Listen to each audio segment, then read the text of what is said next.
All right, everybody, welcome back to Deep Naked Thoughts.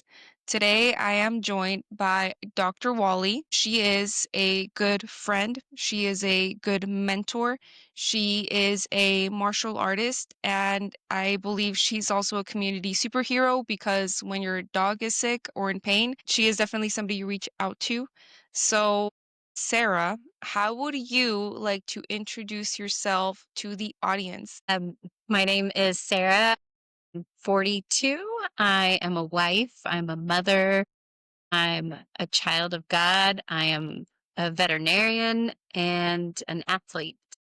Yes. Oh my goodness. So, for background, how I met Sarah. So, Sarah used to drop off her two, at the time, little girls at Maximum Martial Arts. And at the time, I was about 16, 17, and I'd just started teaching. I don't want to say like teaching professionally, but teaching at a different level versus just attending camps or tournaments. Like I was on payroll, I was teaching and I'd bump into Sarah, she'd drop off the girls. I was just really learning how to be an instructor and really communicate with kids, and also parents. And fast forward a few years later, not even a few years later, a few months later, Sarah started doing kickboxing.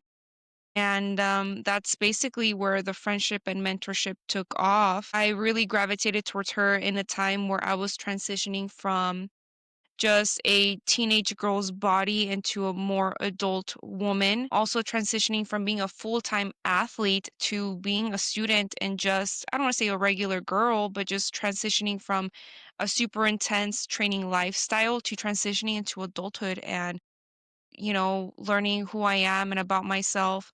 And so, Sarah, just take us to like what you remember about me or how we met. Maybe I got it mixed up. You're like, actually, Val, I was already doing kickboxing and then the girls got enrolled. So just tell us what you remember. Like, where were you in life? How did we cross paths? Just tell us. Okay, I did start kickboxing first. So Oh, I okay. started kickboxing before the girls started. Um, and I think I do remember you a little bit from kickboxing, but I think I kind of noticed more when you did become the girls' teachers. And I think something that really stood out to me is you were just this really great contrast in the teaching body at Maximum because there was a lot of kind of really firm, tough men teaching, and Mm-hmm. then there was you, and you were always so positive and encouraging and finding things that they were doing well and Mm-hmm. really complimenting them for that, cheering them on, encouraging them. So I thought that you really provided a needed balance to Mm-hmm. the teaching staff, kind of a little softer, a little more nurturing, a little more compassionate in comparison to the very strict, tough teaching of some of the other instructors. Also, just watching you do martial arts, you just were so graceful. I remember watching you and like, wow, this is like a ballerina, except it's powerful and it's tough and it's dangerous, but it's also just so beautiful to watch. A little bit later, I think something that I really valued in you is your vulnerability. I remember having a lot of conversations about, you know, where you were going with your education, with your career. And I had just always been a person that wanted to seem like I had it 100% together. I knew what I was going to do. There was no doubts. I didn't have any doubts or fears about whether I was doing the right thing. And so just hearing that vulnerability from you that, I'm kind of struggling. Is this the right path for me? I don't know. I've invested so much time and energy into this. Is this what I want to keep doing? I really admired your openness Mm-hmm. and your vulnerability. Wow. Well, thank you. Wow, Sarah. I'm having to sit with that and just take that in. But I'm gonna get back to that because I want to get back to what you were saying. I definitely struggled a lot after a lot of injuries from martial arts. And when I look back at those injuries, I can definitely trace it back to, I don't want to say malnutrition, like I was starved, but just not fueling myself adequately. So the conversation of like having enough protein, so being protein deficient and then also not eating enough because in martial arts or in taekwondo, as you know, it is a sport where we weigh ourselves. And so just thinking of like making weight and growing up with that, like not just like, oh, all of a sudden there was this magical number. Like I grew up with a number on a scale that I had to meet to all of a sudden being free and not having to do that, but also not knowing how to eat and also struggling with like not necessarily college because I never struggled academically, but struggling to find my path. And so I guess for anyone or for my younger self, I would say invest in yourself and invest in the things that light you up and the things that make you curious about the world because ultimately that's where you're putting energy. So like that's where you should go because you're going to do it regardless.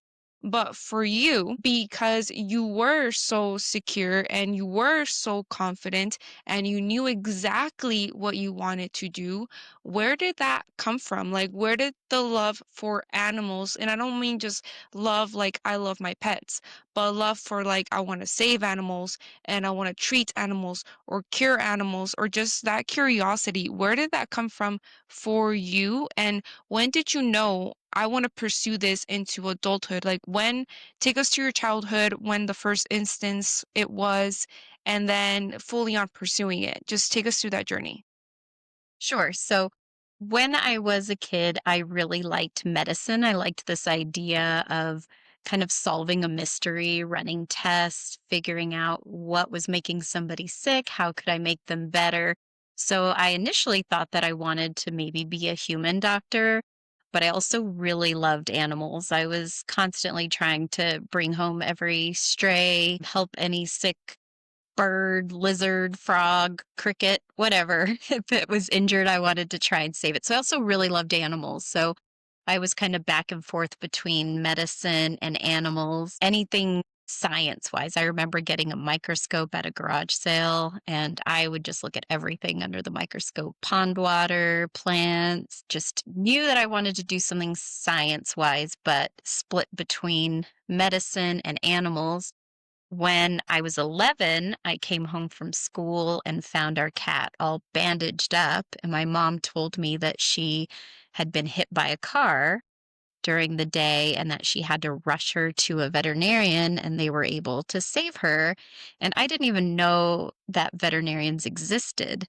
So on that day when I was 11, I learned that there was this career where you practiced medicine, you diagnosed disease, you cured illness, but you were taking care of animals, not people. Hmm. And that was the day that I decided this is perfect for me. It combines everything that I love.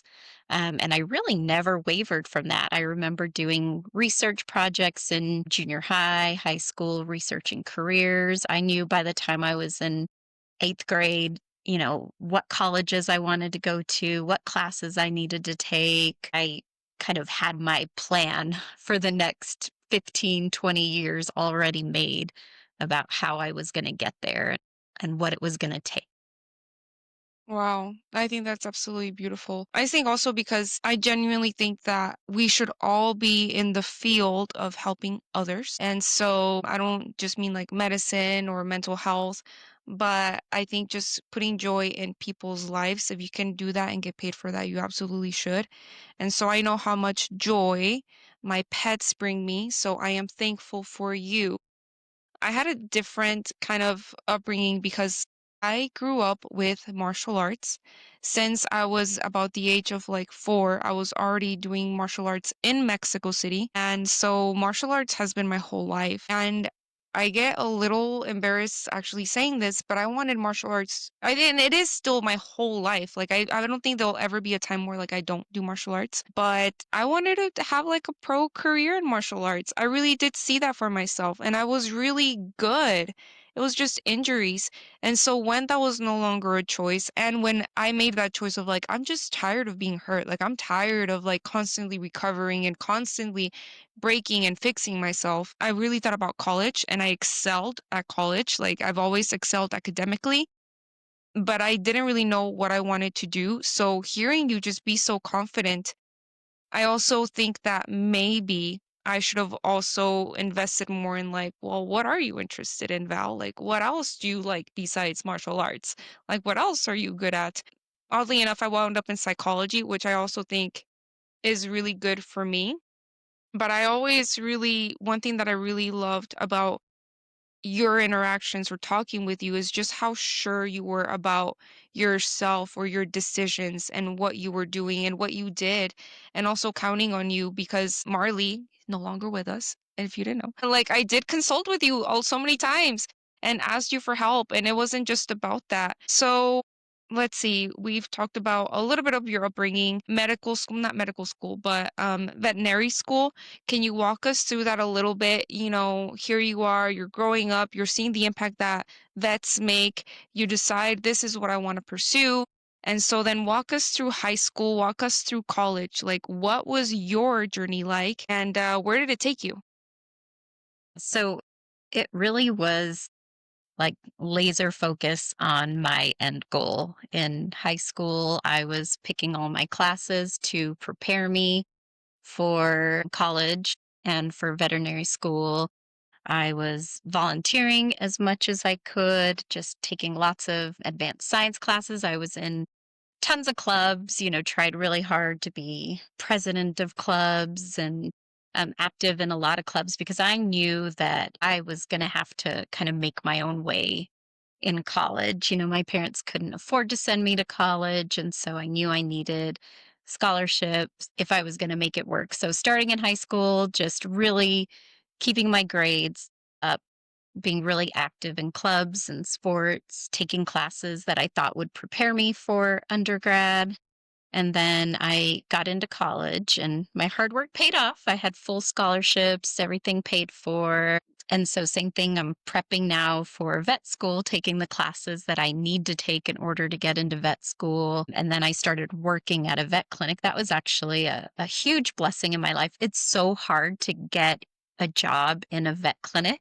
And I applied everywhere and I was not having any luck. And it's a requirement that you have thousands of hours working in the veterinary field in order to get into veterinary school.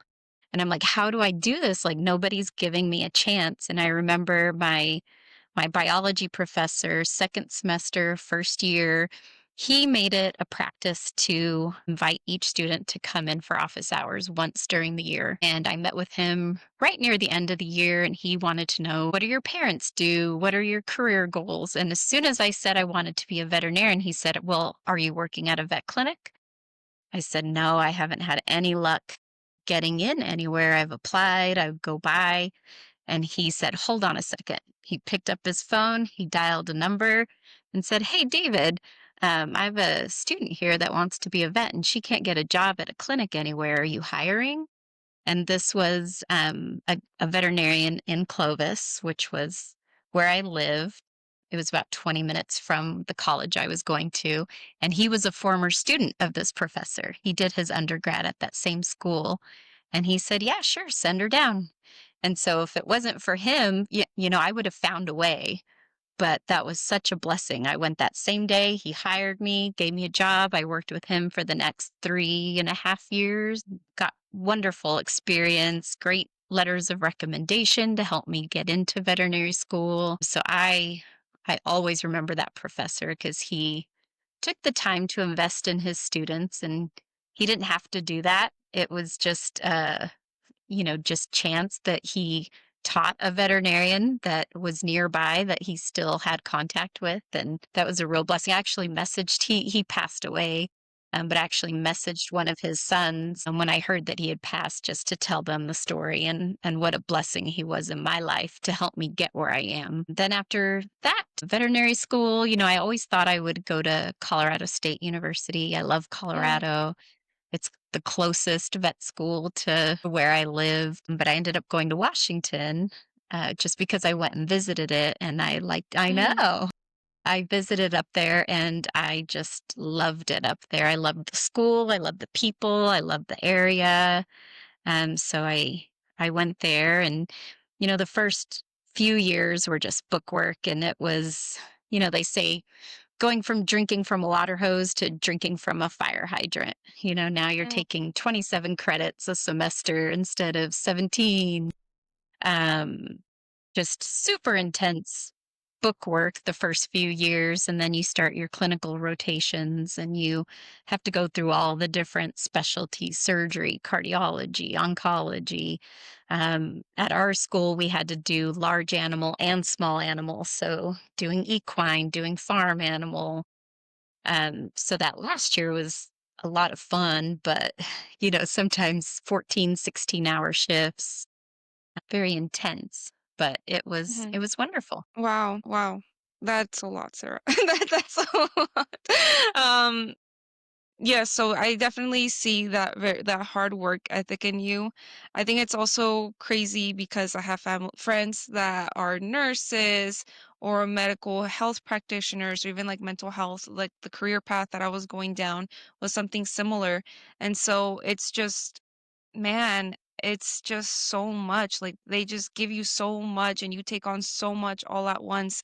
And so the fact that you made it through and you reached your goal of becoming a veterinarian, I'm really proud of you and you should be very proud of yourself. And so I'm glad you made it. We will have to talk more about Washington. Like, where were you in Washington? What area, actually? I was in Pullman, so East Side. Okay.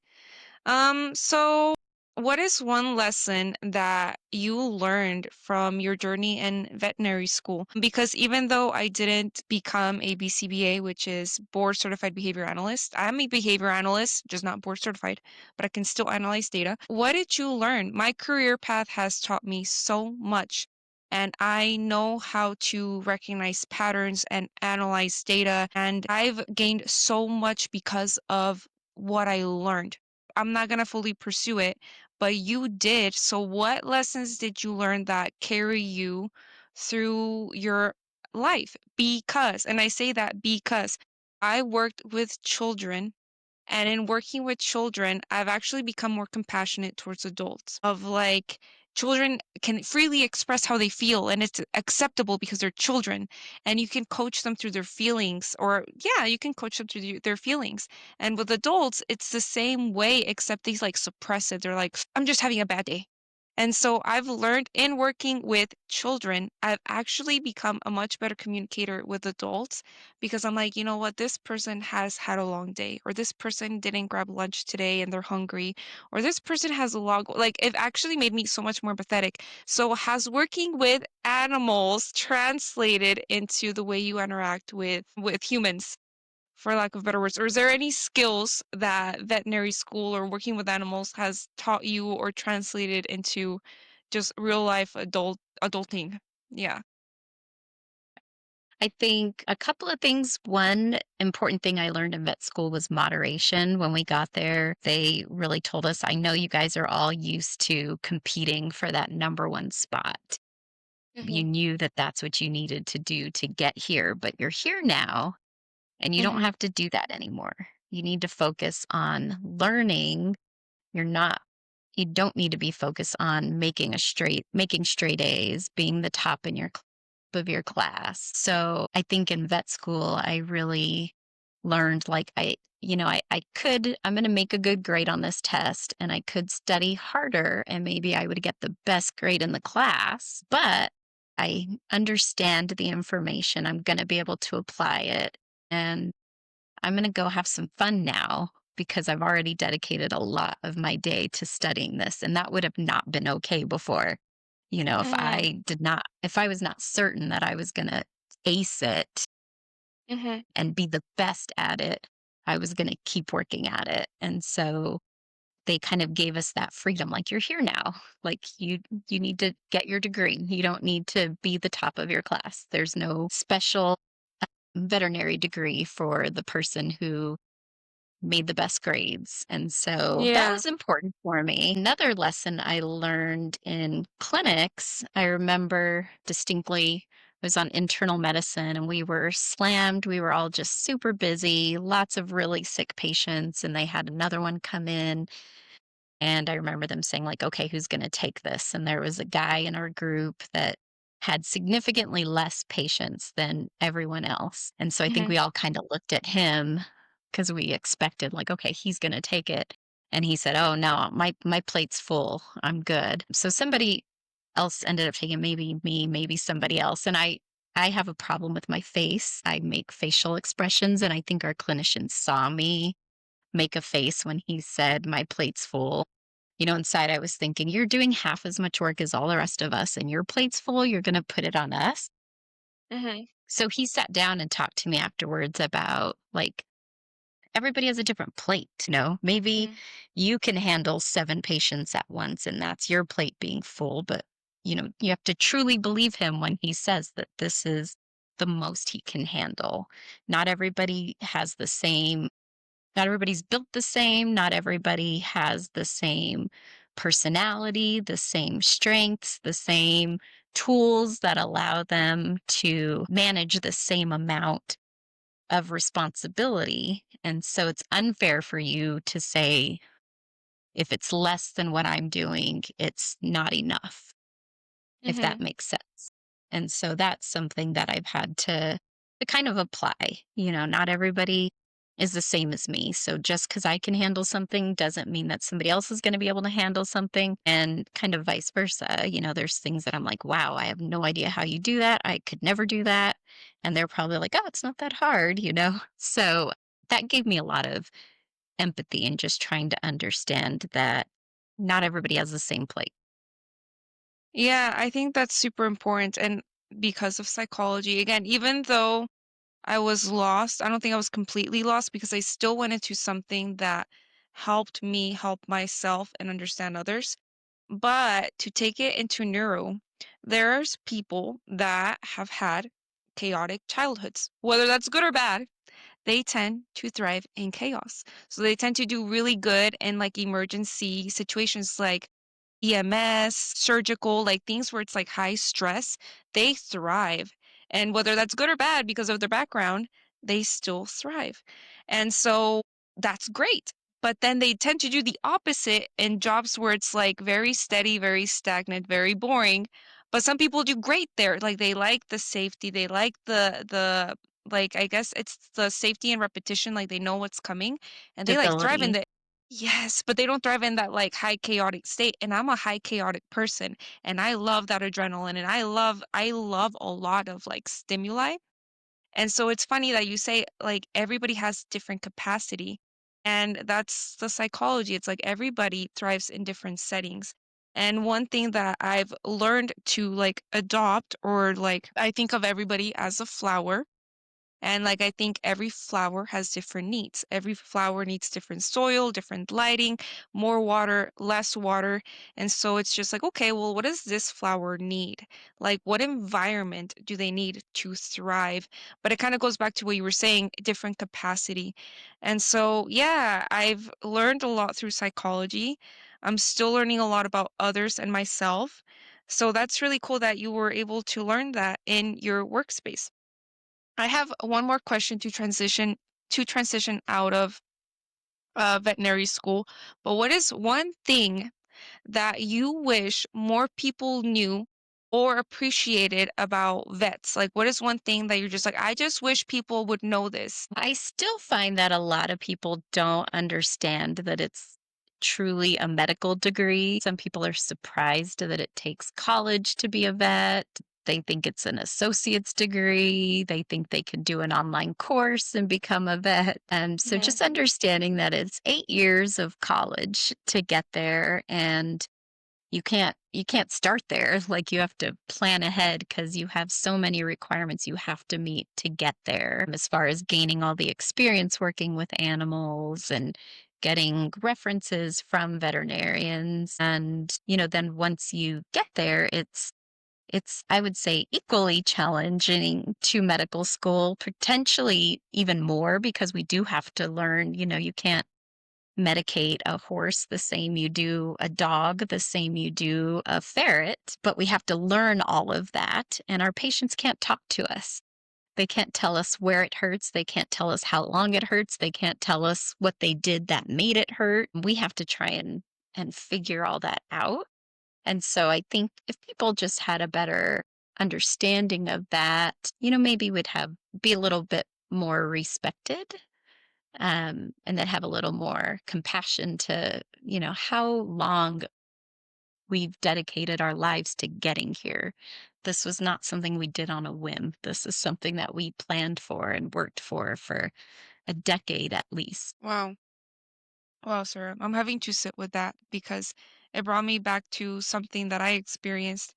But no, I think yes, for anybody listening, please be more be more respectful towards vets. Just know that so much hard work has gone into it and treating our pets because they're part of our family. So, yes, one thing that you said that made an impact on me was saying our patients can't talk back to us. Like they can't tell us how they feel. And so for a while, I was servicing kids on the autism spectrum, and some of my clients were nonverbal. And I had a mother tell me it's so hard to know what your child wants or your child needs when they can't speak to you and tell you. And I think maybe I don't want to speak for all mothers because I'm not a mother and I can't speak for them.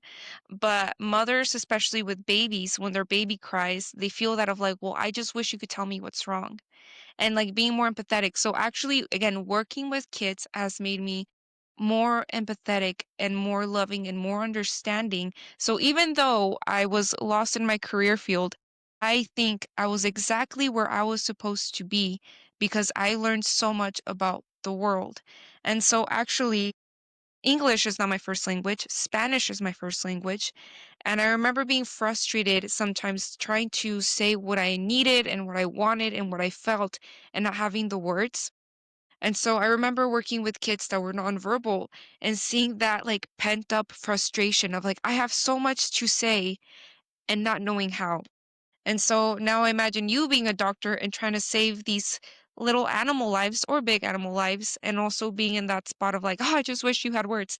So that was really actually powerful. I'm really glad you shared that because it really resonated with me. And I really hope it resonates with the audience of just the care that goes into being a vet, not just like the academics and the what is it like the titles and the degrees, but the actual job that it entails of like it's hard and I wish you understood how hard it was, maybe. Okay, that was beautiful. Let's transition into when I met you in martial arts because the way you felt about me kicking, which I love kicking, that's how I felt about watching you box. And so when I met you, I just met a very spunky, very like joyful veterinarian that was really good and is really good with her hands. If you didn't know this, Dr. Wally's got hands, but she can definitely I've seen her in action. For anyone that hasn't, you do not want to mess with Dr. Wally. I don't want to mess with Dr. Wally. But I just one thing that I love about boxers is like their beat. Like they just look like they're dancing. Like I love watching boxing. And so just watching you move and watching you flow and also, there was this very healing era. Again, I don't think that you meet people by coincidence. This very healing era in our friendship. And I don't know if I ever told you, but again, I was transitioning from being a teenager, from being a female athlete who was probably under eating, and all of a sudden being like 18, you're an adult now. Your brain isn't, but you're an adult now and learning how to take care of myself. So I'm meeting you and I'm meeting a career woman that's very well put together. And by the way, you're absolutely gorgeous and like you're going to kickboxing. I'm like, this woman's got her life together. She's got children. She's got a loving husband. She's out here boxing. Like, oh my gosh. And she's fit, but it wasn't like an underweight, scrawny, like like had appearance of a woman, like this fragile thing. I'm like, no, this woman's strong and she can handle herself and she's gorgeous. And it was like, I want to be like that because I was just so tired of breaking. And ooh, I don't think I ever said that out loud of like, I'm just tired of being in pain, but I love this sport so much. And I don't know when like enough is enough. But I think at some point I stopped. I didn't want to be in pain anymore, or that I didn't want that sport to bring me more pain. That I was like, I need to stop competing because this is unhealthy and I need to focus. It literally had to stop to make like a health driven decision of like I need to learn how to eat. I need to learn how to take care of myself. I need to like fall in love with the art again. And in watching you be healthy and watching you love it and watching you have fun with it, I fell in love with it too. So, how did you end up pursuing martial arts, especially I don't wanna say at your age, because I don't wanna make it sound like at your age, but, like, a lot of people, this is what they do their whole lives, like, they're into gymnastics and they're gymnasts their whole life, or they're in martial arts, and this is their whole life, and so what was it about it like, "Hmm, I'm just gonna go do some kickboxing, sounds like fun," because I feel like that's Yeah, kind of the attitude that you had about it with your very spunky personality, so just it walk us is. through that. Yes, exactly that actually. So, just kind of a funny aside, when I was in elementary school, I was very tomboyish and I would like to fight with all the boys. And I told them all that I was a brown belt in karate. I don't know why. And they believed me and I would just fight them all the time. I'd be like, yeah, it's because I'm a brown belt in karate. And I had never taken martial arts. I liked the idea of martial arts, but I knew my parents would not go for anything that you had to like pay monthly fees for and stuff. So, like, I just didn't even think about doing that at that time. I just lied about it to the boys. But, it's really good to hear you say that you met me and I was healthy and inspiring, but it wasn't always like that. After I had Brinley, my youngest, it was probably she was about a year old and I still had not lost really any of the baby weight. With Jensen, it came off so easy. With Brinley, nope, it was just sticking there. And I got really sick of it. And I did do a lot of just restrictive dieting to try and lose weight because I wasn't happy with how I looked. And I lost a lot of weight, but I still was not happy with how I looked. And I had to do a lot of reflecting on why that was. And I finally realized it's because I looked frail. I looked weak. I looked pale. I just didn't look healthy. I looked thinner, but I didn't look healthy. So I had to do, a lot of research into what I thought would make me like how I looked. How would I change that? And I realized it's because I wanted to be strong. I wanted to be healthy. I didn't want to be skinny. And so I had to learn a lot about nutrition. Once I started looking into kind of what I was eating nutritionally, it was almost nothing. I was eating bare minimum of calories and I wasn't caring about nutrition. I was just restricting how much I ate so that I could lose that weight. And so once I figured that out, I figured out how to eat for nutrition and for health rather than just to lose weight. And I also learned at that time that I needed exercise. I needed to strengthen my body. I started weightlifting right around that same time, but I also wanted to do some other type of exercise. And I tried jogging, bike riding, rollerblading. I just wasn't sticking with anything. And I thought, I know myself, I need to be in a class. If I have a class to go to, I'll go, I'll be consistent with it. It has to be something fun. It has to be something I enjoy, or I'm not going to stick with it. So I actually Googled Zumba classes, and Mm, the first thing that popped up for whatever reason was kickboxing. And I was mm, like, that's weird. That's not Zumba, but kickboxing sounds fun. So I looked mhm, at it and it was the perfect time for me because I had little kids. They went to bed at 8 o'clock at night. I got home from work at 6 o'clock at night. I didn't want to lose any of that 2 hours that I had with my kids. This started at 8:30 at night. So I could go home, mhm, spend time with my kids, put them to bed, and then go do it. And I was like, yeah, that sounds fun. Let's do it. mhm, So it was a little bit of a fluke and I showed up. I loved the music. mhm, Love music. Music makes me happy. So anything I can sing along to and dance to. And I really truly was terrible initially. I was very uncoordinated and I'm sure I looked spastic trying to do everything, but I had so much fun doing it that I just didn't care. I just kept going and kept going and I just fell in love with it. I mean, I've done it for over a decade now. And then at some point, I decided, I like to check boxes. I like to see progression in different things. And that was a little harder in kickboxing. Initially, it was easier because, just thinking like, oh, I couldn't do this before. Now I can do it. But I thought maybe I need to actually get into something with like a belt system where I can see progression. And so that is when I decided to start. I started with judo, and did that for a while until that program ended. And then I transitioned into taekwondo at that time. Oh, dang, Sarah. Oh my gosh, I have so many thoughts. First of all, I can see the similarities in us that I think both of us, well, you can speak for yourself, but I feel like at my core, I don't want to say I am an academic, but I love learning so much.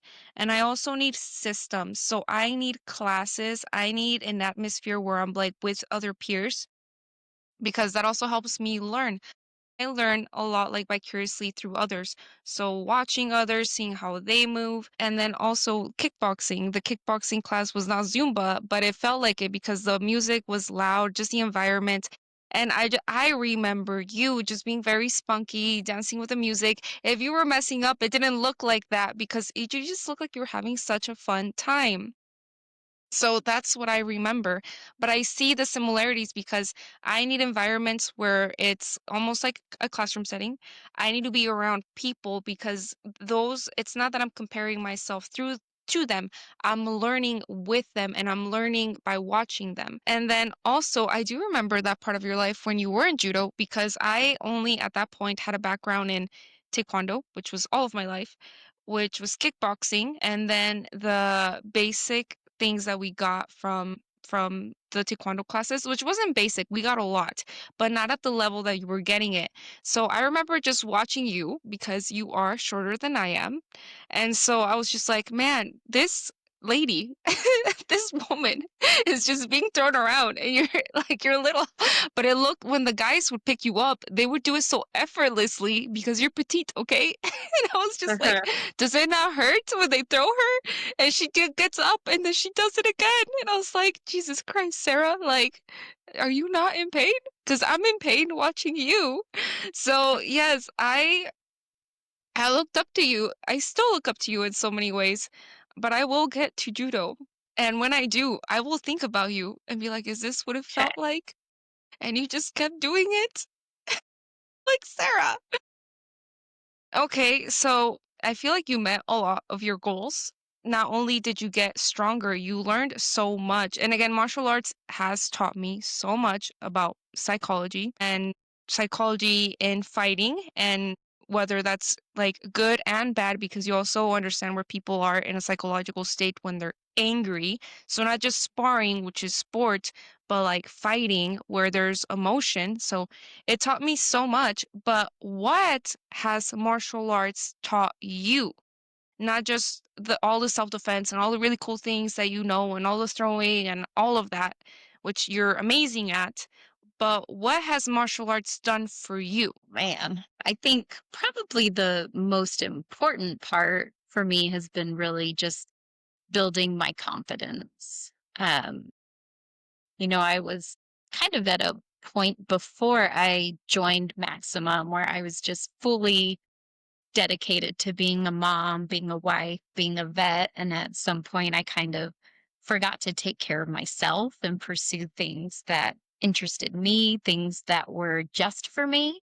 And I think I got into my head that doing so would be selfish. Like I Mm, needed to be spending all my time with my family, with my kids, building my career. And once you've done all that, like there's no time for anything else. And so I did feel like for a while I kind of lost myself. And I think it helped me a lot because it was something that I just did for myself. It wasn't something that my kids wanted me to do or my husband wanted me to do. It didn't help my career. I did it just because I liked it and I enjoyed it and it was making me a healthier, better person. It was filling my cup so that I could then go and pour in to others. And so I think that was probably the most important lesson I learned is just that it's okay to take care of myself too. Like, that doesn't mean mhm, I'm not gonna take care of everybody else, but I need to take care of myself also and do things yes. for myself. That's my self-care, you know? Yeah, yeah. And I want to say I'm really glad that you did. One thing that I've learned, and there's this quote, and it says, "When you shine, you help others shine." So it's not taking the spotlight from anyone. But whenever you do something that makes you shine, that makes you happy, you also help others because I didn't know it, but I needed a healthy female example of what like motherhood and athleticism and nutrition look like. Like I needed that and I needed to see that. And had you not been there, I might have just not seen it because there's not a lot of women in martial arts. And so I needed that. So now I do the things that bring me joy. And when I'm happy, when it brings me joy, it's not about taking joy from others, but I know others will also benefit. So I'm glad that you did because inherently, whether you were trying to or not, you were a role model to me. And also, like, what I could have in the future of like, I can be a mother, I can have a career, I can have a husband, I can do all these things. And also, like, do martial arts forever if I want to, if I can, if I'm capable, if my body can, but, like, it can be done, and this is what it looks like. So I needed to see that. So I'm glad that you pursued it. Okay, so I have more questions, and again, this is questions that I'm curious about, but raising women. Okay, so you have two daughters, and you can stay as private or as open as you'd like, but how has raising women helped you?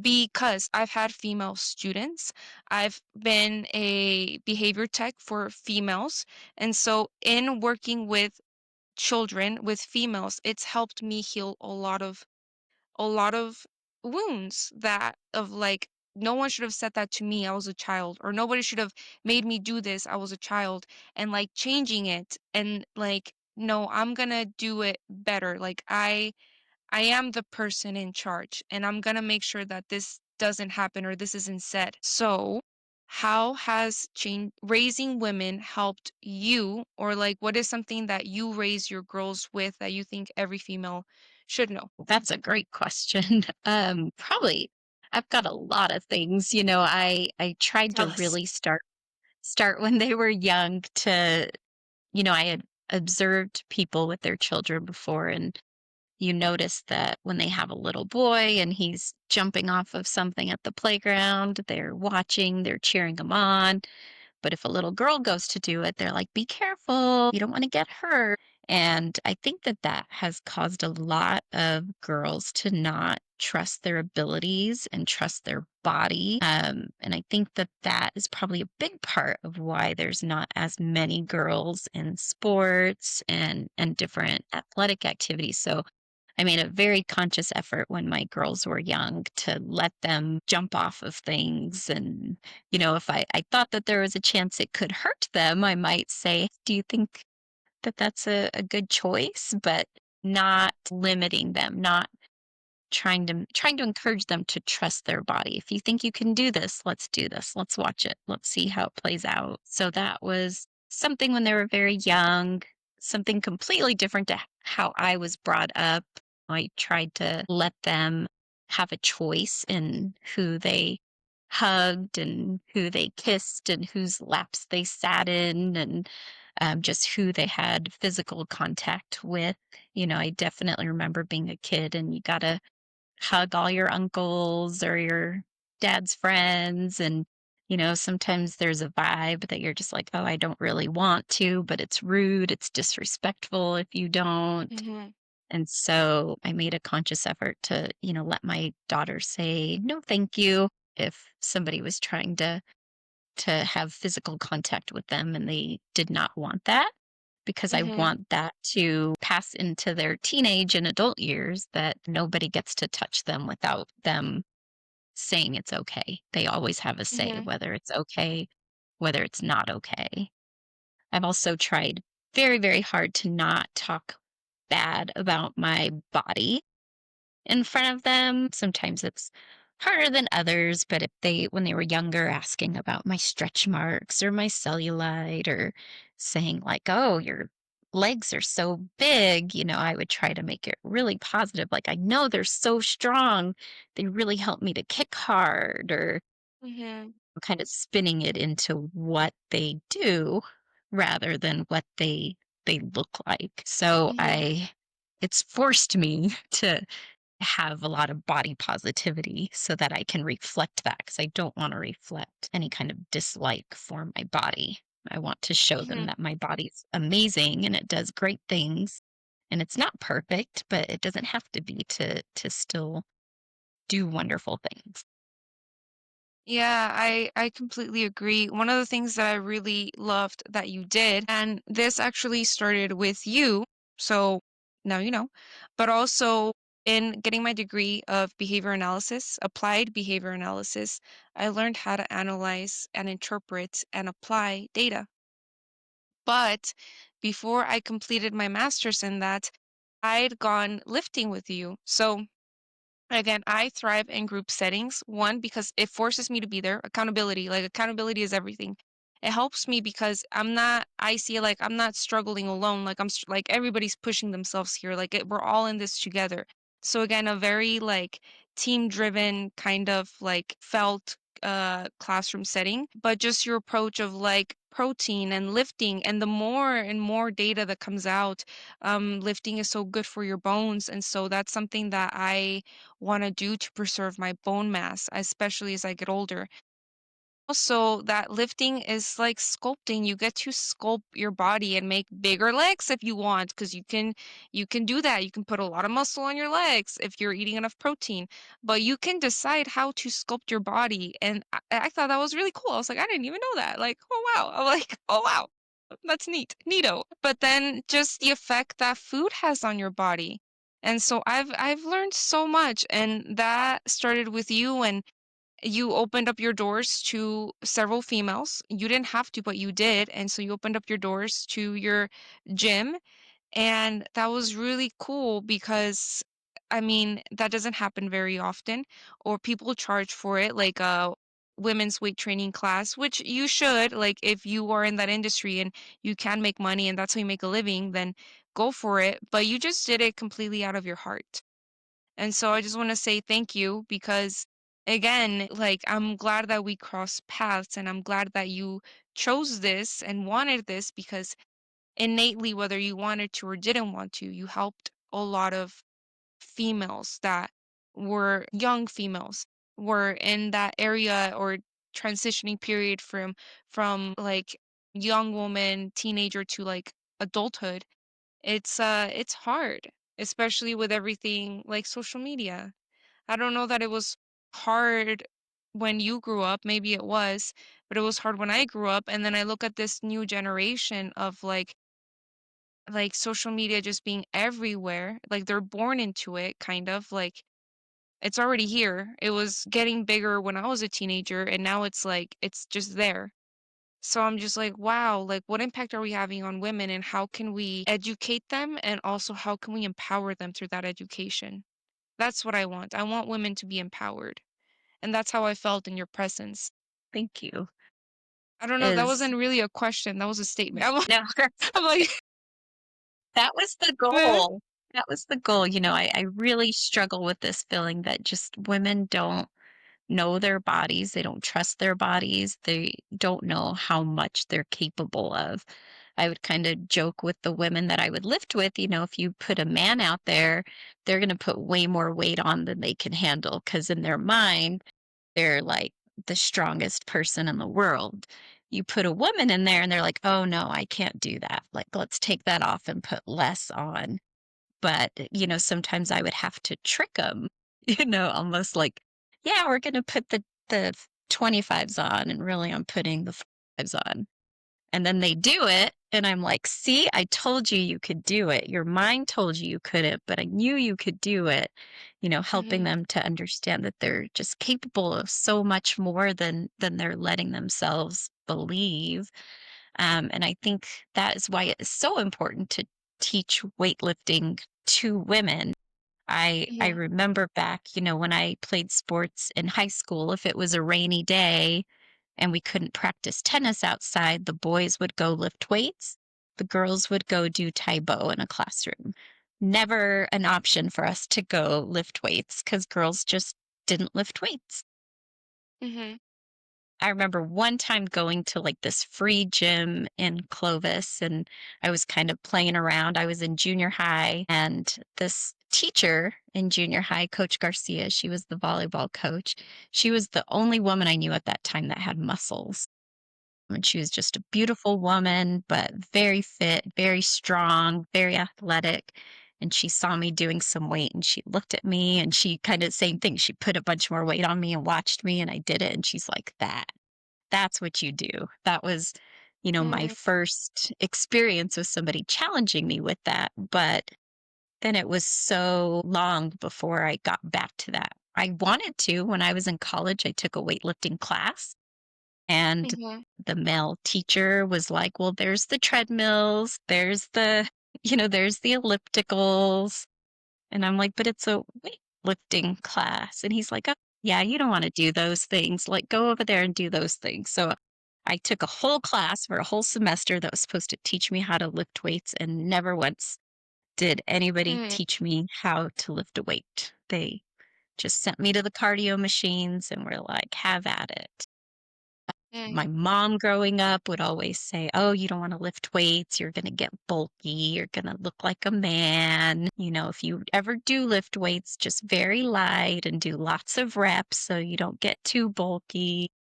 mhm, So these were kind of all the things I grew up, girls don't lift weights, they do Taebo. Girls don't lift weights, they run on the treadmill. Lift light weights, you don't wanna get muscle, God forbid you have muscle. mhm. So I had to really overcome that and think like these women that I find so beautiful that I'm like, wow, I want to look and feel like that. I had to realize that means that I have to get strong. I have to lift weights. I Yeah. have to take up more room. I don't need to take up less. I need to make myself bigger and stronger, not smaller. Yeah, absolutely, because muscle is denser, so it's just tight. But still, like, muscle is magical. Like, muscle helps you not digest, but metabolize. For example, like sugar. Like, sugar has it, like, when you eat something, you're gonna have an insulin spike. But depending on how much muscle you have, it's gonna depend on like that spike. Because if you have more muscle, you're just gonna have a better metabolism. And so just the science that's coming out, and even like frailty, like women tend to live longer, which is amazing. But then also because of the lack of muscle, they tend to be more frail. And so it's a lot of women that get hip replacements or get these injuries. And when I started having these injuries, I was like what's going on? Like what's going on? And a lot of it had to do because of nutrition. And I don't blame my coach at all because again, I needed a strong female, but also someone that was knowledgeable, but also that could be a female because it's also very different on like how you tell a man to train versus how you tell a woman to train because men can fast longer than women and like women have cycles and it's different. And so I needed a very strong and healthy female and you were that person whether you knew it or not. So again, like when you shine, you help others shine. And so yeah, I'm just really thankful for you and the knowledge that you have and how you've been able to help whether you knew it or not. So, you've taken us through a journey of where you were in your early life, how you became a veterinary, how you fell in love with animals, to vet school and how hard it was. And like people should know about that. Like it takes hard work and also we cannot understand your pets. Like we're doing so much, like they do not talk, to martial arts and training and being science led, making science led decisions. Where do you see yourself in a year from now, 2 years from now? What other things do you want to accomplish?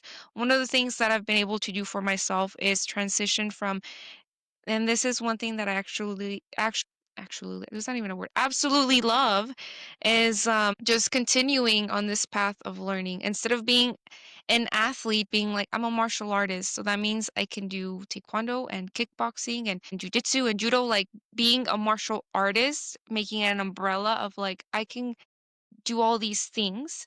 And also being a learner, I learned how to dance several Latin styles. And so just changing trajectories of like, oh no, my athletic career is over, and just dwelling on it to being like, oh my gosh, I get to learn all of these amazing, cool things. So, what is next for Dr. Sarah Walley? Like, what? Where are you headed? What are you doing? What do you hope to do? Well, I plan on continuing to lift weights and do martial arts as long as possible.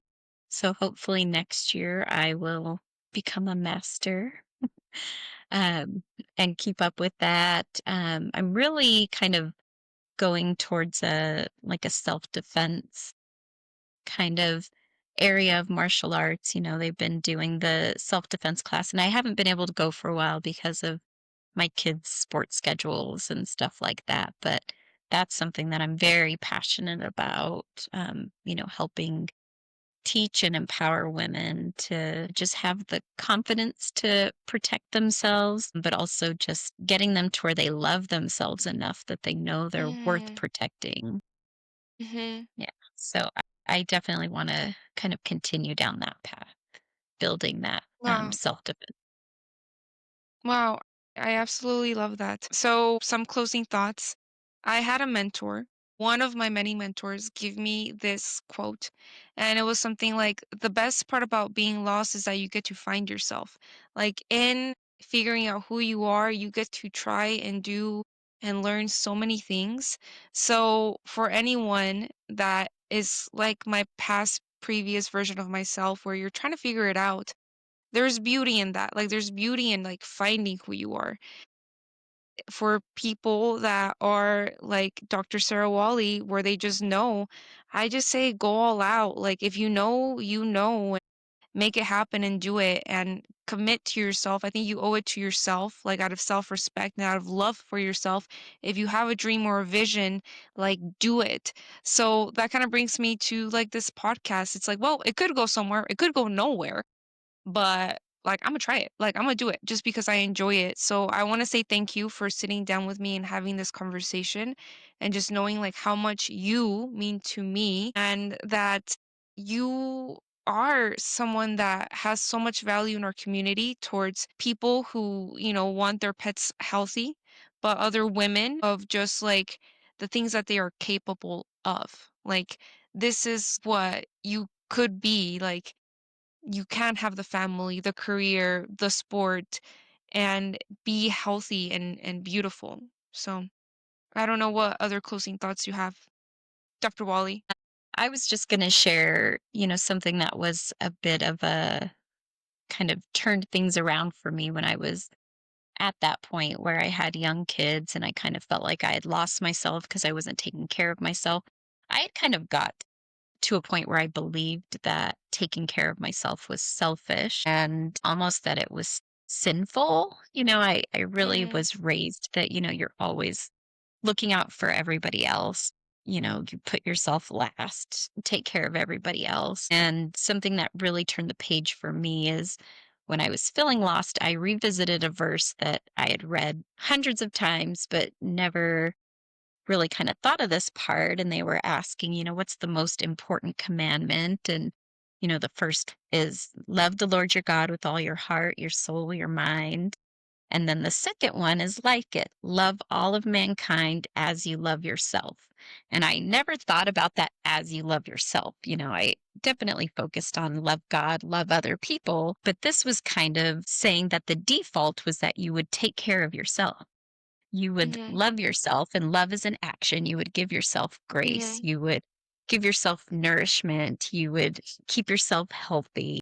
And the way that you would treat yourself, you would treat others. Well, I was a little bit of a reverse. I was good at doing all that for everybody else, but I mhm, wasn't doing it for myself. So I had to really think about how to love your neighbor. You know how God wants you to love your neighbor. You know what that looks like. Why aren't you doing that to yourself?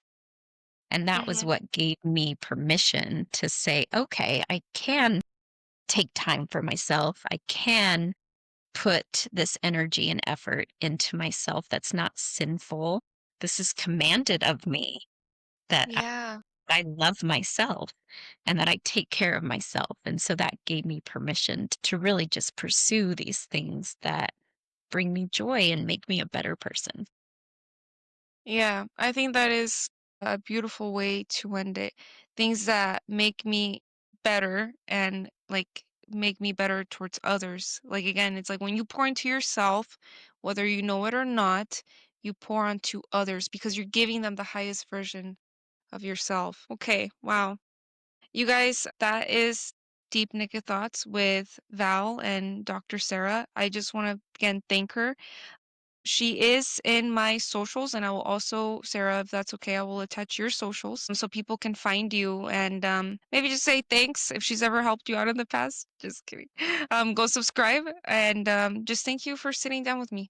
Thank you. You're very welcome. Thank you for having me.